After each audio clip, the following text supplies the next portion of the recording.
आज हमने पढ़ा नीति वचन तीसरा अध्याय और उसकी 28वीं आयत से 35वीं आयत तक। यहाँ पर लिखा है, यदि तेरे पास देने को कुछ हो तो अपने पड़ोसी से ना कहना कि जा कल फिर आना, कल मैं तुझे दूंगा। पड़ोसी का मतलब ये नहीं कि जो हमारे घर के पड़ोस में रहते हैं, पर हर एक जन जिनके हम क्या रहते हैं, जो हमारे मतलब जानने में आते हैं या पास आते हैं हमारे, वो पड़ोसी। तो कोई भी मतलब कई लोगों को मैंने देखा है कि वो क्या करते हैं, अगर कोई गरीब उनसे मांगने के लिए आता है तो वो क्या करते हैं, उनकी मजाक से उड़ाते हैं, कहते हैं कि अरे ये तो इनका तो काम ही यही है ना। तो अगर मतलब वो उनको 1 रुपया भी नहीं देते और साथ में बहुत बेइज्जती भी लोगों की करते हैं। छोटे छोटे बच्चों की मैंने देखा है, लड़कियों के साथ बहुत गलत व्यवहार करते हैं, है ना। लड़के लोग बहुत गलत गलत बातें, उनको गंदी गंदी बातें बोलते हैं। तो वचन हमें सिखा रहा है कि हमें ऐसी चीज़ें नहीं करनी है। अगर हमारे पास किसी को देने के लिए कुछ है, अगर हम उसकी मदद कर सकते हैं तो हम उसकी मदद करें, उससे ये ना कहें तो कल फिर आना। पर यदि हमारे पास नहीं है तो हम उसका मजाक भी ना उड़ाएं या हम उसको नीचा भी ना दिखाएं। फिर लिखा है 29वीं आयत में, जब तेरा पड़ोसी तेरे पास बेखटके रहता है तब उसके विरुद्ध बुरी युक्ति ना बांधना। ऐसे ही कई सारे लोग होते हैं, वो क्या करते हैं कि कोई जन उन पे विश्वास करके सारी बातें अपनी बता देता है और वो क्या करते हैं, उसकी बातों का ही उसके ऊपर पूरा षड्यंत्र बना देते हैं, है ना। उसकी चीज़ों, उसकी बातों का या उसकी अच्छाई का, उसकी सिधाई का क्या करते हैं, फ़ायदा उठा लेते हैं, उसको धोखा देते हैं, उसका नुकसान चाहते हैं। लेकिन परमेश्वर कह रहा है कि तुम ऐसे ना होना, क्योंकि ये सब काम किनके हैं, दुष्टों के से काम है। ये इन कामों को तुम लोग मत करना कि तुम किसी के लिए क्या बनाओ, बुरी युक्ति या उसकी हानि की युक्ति को तुम बनाने पाओ। ऐसा तुम कभी भी ना करना। लिखा है 29वीं आयत में, जिस मनुष्य ने तुझसे बुरा व्यवहार ना किया हो उससे अकारण मुकदमा खड़ा ना करना। कई लोग बेफालतू में ही क्या करने लगते हैं, किसी किसी से लड़ाई करने लगते हैं, है ना। तो वचन ये बोल रहा है कि अगर किसी ने तुम्हारे साथ कुछ बुरा किया ही नहीं है तो तुम उससे कोई भी मुकदमा ऐसे लड़ने के लिए मत जाना कि तुम उसके ऊपर झूठ मूठ की कुछ भी बातें लगा दो या कुछ भी बोल दो उससे, है ना। तो तुम ऐसे ना होना कि तुम किसी के ऊपर अकारण ही मुकदमा खड़ा कर दो। बहुत सारे लोग होते हैं ना, ऐसा करते हैं कि किसी की ज़मीन को रख लेते हैं। कितने सारे न्यूज़पेपर में ऐसे केसेस आते हैं कि वो इंसानों ने उनको पूरे घर दिया होता है, वो उनके झूठे मूठे मुकदमे बना देते हैं उन्हीं के ऊपर जो मालिक होते हैं, है ना।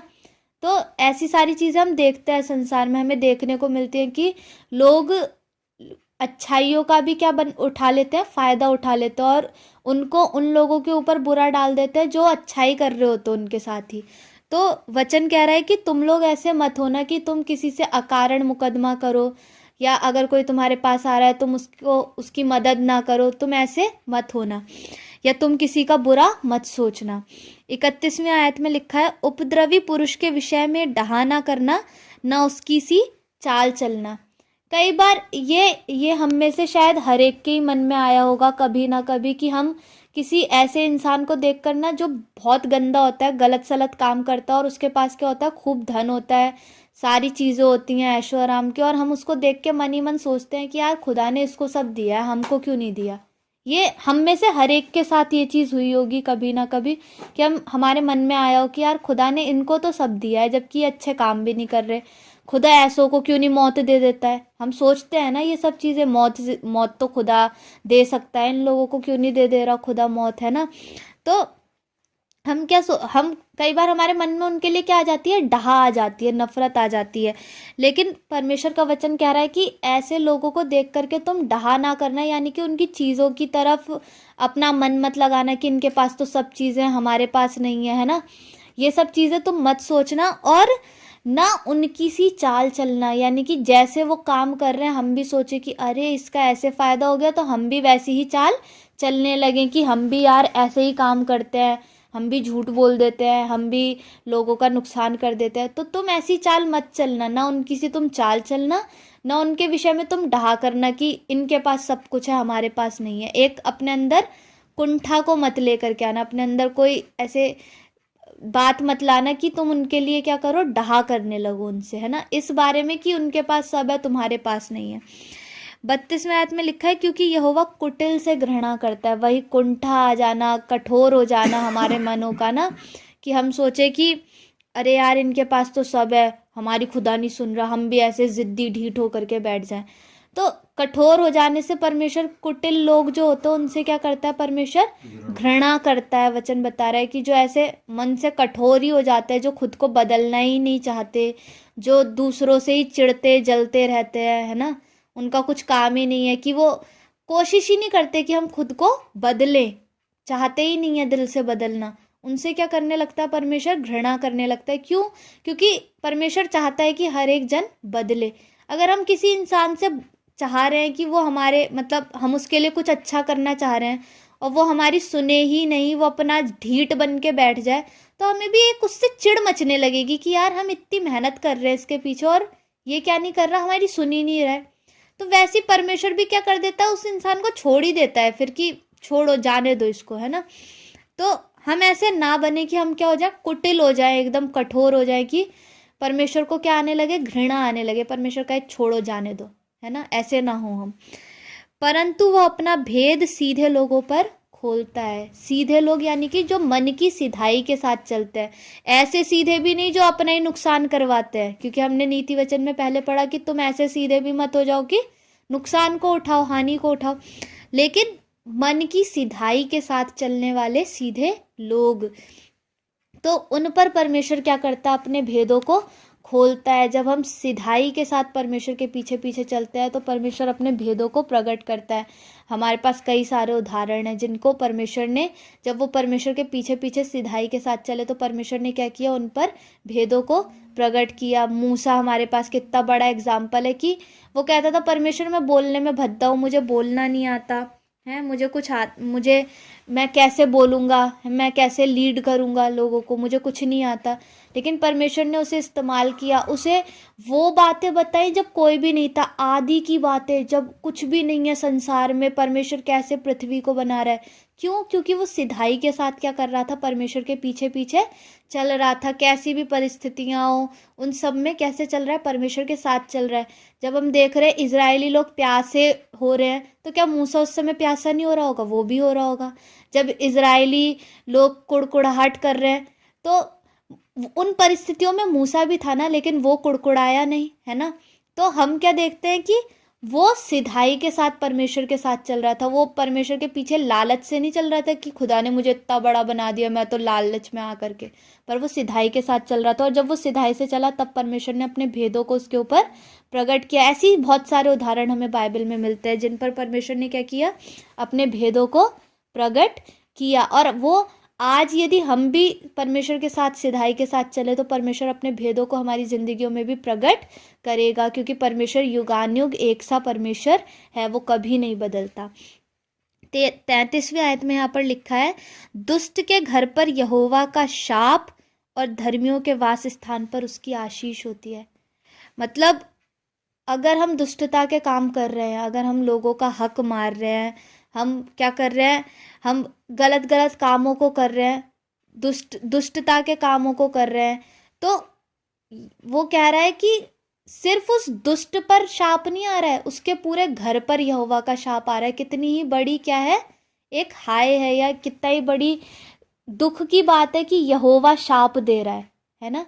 जबकि यहोवा जो आशीषों का सोता है जिसे हम कहते हैं, वो क्या दे रहा है, शाप दे रहा है किन पर, दुष्ट के घर के ऊपर। तो हम ऐसे कामों को ना करें कि दुष्टता के काम हो और हमारे कारण हमारे पूरे घर को, हमारे घराने को भी क्या, उन शापों के अंदर आना पड़े।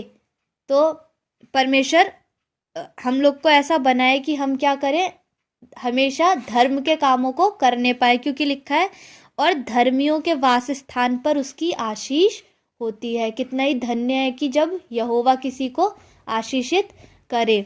तो जब हम धार्मिकता की राह पर चलते हैं, है ना, हम धर्मी कहलाते हैं, हम यीशु के लहू के द्वारा, उनके उस बलिदान के द्वारा क्या ठहरते हैं, धर्मी ठहराए जाते हैं। और उस धार्मिकता में हमें क्या करना है, बने रहना है, हमें अपने कामों के जरिए भी बने रहना है, क्योंकि वचन में लिखा है कि विश्वास कर्म बिना क्या है, अधूरा है। कई सारे लोग कहते हैं अरे हम कामों से थोड़ी धर्मी ठहरे। हम कामों से धर्मी ठहरे नहीं है, बिल्कुल सही बात, हम कामों से धर्मी नहीं ठहरे, लेकिन जब हम धर्मी ठहराए जा चुके हैं तो हमारी ये जिम्मेवारी बनती है कि हम अब अच्छे कामों को करें, क्योंकि जब हम धर्मी ठहराए जा चुके हैं उसके बाद हमारे कामों की क्या होती है, जांच होती है। वचन में लिखा है कि हर एक का न्याय उसके कामों के अनुसार होगा। वचन में लिखा है कि हर एक के काम क्या किए जाएंगे, आग से ताए जाएंगे, है ना, आग से जांचे जाएंगे, और जिनके काम अच्छे नहीं होंगे वो जल जाएंगे, है ना। तो हम ऐसे कामों को ना करें कि हमारे काम तुरंत जल जाए, हम ऐसे काम करें कि परमेश्वर भी क्या हो, उन कामों को देख करके प्रसन्न हो, है ना। तो धर्मियों के वास स्थान पर क्या होगी, यहोवा की आशीष होगी। और लिखा है ठट्ठा करने वालों से वो निश्चय ठट्ठा करता है। यानी कि कई सारे लोगों को मैंने देखा है कि वो परमेश्वर को ना ऐसे ही लेते हैं, मतलब हंसी मजाक में, अरे क्या है भगवान, कुछ नहीं है, ऐसे बोलते हैं कई लोग, है ना। तो भले ही वो नहीं जानते कि परमेश्वर कौन है। कई सारे क्रिश्चियंस को भी देखा है कि वो कैसी दोहरी जिंदगी को जी रहे हैं, है ना। एक कोई मायने ही नहीं रख रही उनकी ज़िंदगी, उनके लिए परमेश्वर कुछ नहीं रख रहा, वो हर चीज़ में खुदा की बात के लिए वो कॉम्प्रोमाइज़ कर जाते हैं। अरे चर्च नहीं जाना और कहीं जाना है तो वो चर्च नहीं जाएंगे, वहाँ दूसरी जगह चले जाएंगे। क्यों कॉम्प्रोमाइज़ कर दिया उन्होंने खुदा के साथ, है ना। छोटी छोटी चीज़ों में कॉम्प्रोमाइज़ करते हैं। और मैंने एक जगह पे पढ़ा था कि Christianity is a brand and brand means no compromise. मतलब क्रिश्चियनिटी एक ब्रांड की तरह है, जब ब्रांड आती है ना तो ब्रांड में कोई कॉम्प्रोमाइज़ नहीं होता है। कितनी महंगी महंगी ब्रांड्स के लोग शूज़ खरीदते हैं, कपड़े खरीदते हैं, क्यों खरीद लेते हैं उतने महंगे कपड़े, 200 रुपये के, 100 रुपये के भी तो मिल जाते हैं। वो उन चीज़ों के उतने क्यों पैसे देते हैं, क्यों, क्योंकि उन चीज़ों में उन्हें पता है कि उनकी क्वालिटी क्या है ना, उनमें ब्रांड है उनकी, वो ब्रांड जो है वो कोई कॉम्प्रोमाइज़ नहीं करती है, कुछ भी गलत चीज़ उन्हें नहीं देगी। तो जब हम मसीहत में आते हैं तो लोग क्या करने लगते हैं, कॉम्प्रोमाइज़ करने लगते हैं मसीह के लिए। तो हमें वैसे नहीं बनना है, क्योंकि मसीहत अपने में एक पहचान होनी चाहिए कि मसीहत क्या है ना। तो लिखा है कि जो ठट्ठा करते हैं, जो अपनी ज़िंदगियों को ऐसे ही जी रहे हैं, हंसी मजाक बस, है ना। हंसी मजाक का मतलब ये नहीं कि रोने ही बैठे रहे सारे के सारे लोग, हंसे बोले। परमेश्वर यीशु मसीह भी हंसते मुस्कुराते थे, हर एक चीज़ करते थे। तो हमें लेकिन क्या है, ठट्ठा मीन्स कि हर बात को ऐसे लेना कि वचन की बातों को मजाक बना देना, है ना। कि मतलब बहुत सारी चीज़ें होती हैं ऐसी, है ना, कि हम छोटी छोटी चीज़ों को, तो हम उन चीज़ों को जांचें कि अगर हमारे अंदर ऐसी कोई कमी पाई जाती है तो हम भी क्या करें, खुद को बदले। हम वचन के साथ कोई मजाक ना करें, या हम परमेश्वर की जब बात आ जाए तो हम ठट्ठों में उस चीज़ को ना उड़ाएं, क्योंकि अगर हम परमेश्वर को ठट्ठों में उड़ाएंगे तो यहोवा भी क्या करेगा, उस इंसान को ठट्ठों में उड़ाएगा जो क्या कर रहा है, यहोवा को ठट्ठों में उड़ा रहा है। और लिखा है पर वो दीनों पर क्या करता है, अनुग्रह करता है। लेकिन जो लोग क्या दीनता के साथ परमेश्वर के साथ साथ चलते हैं, है ना, कैसी भी परिस्थितियां हो परमेश्वर को थामे रखते हैं, उन पर क्या करता है, वो अनुग्रह करता है। और जब अनुग्रह आता है तो परिस्थितियों में चाहे कैसी भी क्यों ना, उनको उनसे पार निकलने की सामर्थ्य आती है। जब परमेश्वर का अनुग्रह आता है तो हम एक नया बल प्राप्त करते हैं, हम निराशाओं में आशाओं को पाते हैं, हम आंसुओं में परमेश्वर की ओर से मुस्कुराहट को, आनंद को पाते हैं। जब अनुग्रह आता है परमेश्वर का तो हम क्या करें, दीनता के साथ परमेश्वर के साथ साथ चलें। लास्ट आयत में यहाँ पर लिखा है बुद्धिमान महिमा को पाएंगे और मूर्खों की बढ़ती अपमान ही की होगी। जो बुद्धिमान है, फिर वही बात आ जाती है, पूरा नीति वचन ही भरा है बुद्धि से। और बुद्धि बार बार लिखा है कि यहोवा का भय मानना ही बुद्धि का मूल स्रोत है। तो हम बुद्धिमान तभी होंगे जब हम यहोवा का भय मानेंगे। अगर हम यहोवा का भय मान के अपनी ज़िंदगी में चलते हैं तो परमेश्वर हमें क्या देगा, महिमा देगा। और मूर्खों की बढ़ती अपमान ही की होगी, और जो मूर्ख हैं वो क्या पाएंगे, अपमान ही पाएंगे। उनको, उनसे मतलब उनके लिए और कुछ है ही नहीं। अगर वो मूर्खता के कामों को नहीं छोड़ेंगे तो वो अपमान ही पाएंगे, पर यदि वो फिरेंगे तो परमेश्वर उन्हें क्या देगा, महिमा भी देगा। तो अगर हमारे अंदर कमियां हैं, अगर हमारे अंदर कोई भी ऐसी बात है जो परमेश्वर को पसंद नहीं है, अगर हम परमेश्वर की चीज़ों के लिए या प्रभु के लिए कॉम्प्रोमाइज़ कर जा रहे हैं कि अरे खुदा का चीज़ छोड़ दो, हम ये चीज़ पहले कर लेते हैं, तो हम इन चीज़ों को क्या करें, छोड़ें और अपनी ज़िंदगी को एक गंभीरता के साथ मसीहत में जिएं और परमेश्वर के साथ क्या जिए, दीनता के साथ जिए, ताकि परमेश्वर क्या करें, हमें अपनी आशीषों से परिपूर्ण करे, अपना अनुग्रह हमारे ऊपर बनाए रखे। तो परमेश्वर हम सभी को आशीषित और अनुग्रहित करे, प्रभु यीशु मसीह के नाम में आमीन। जीना तू सिखा दिया ए हमदम साथिया, जीना तू सिखा दिया।